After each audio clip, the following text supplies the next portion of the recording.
Hi, it's Steve. Today we'd like to show you how to change the crisper glass on your refrigerator. It's a really easy job, so let me show you how we do it. Now to do this repair, we'll simply open up the refrigerator door. If you're just replacing a scratched glass, you'll need to remove the old one first, obviously. So pull open one of the drawers, lift up from underneath, pull the old glass out and discard it. Now when installing the new one, we want to make sure that the painted side is facing down. We'll remove the little protective stickers.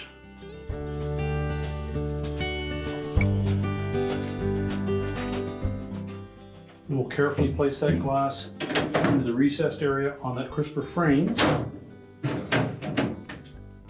And to prolong the life of that crisper glass, we suggest that you don't put heavy items on top of it, and if you remove it to clean it, allow it to come up to room temperature before you immerse it in warm water. We'll close the refrigerator up, and your repair is complete.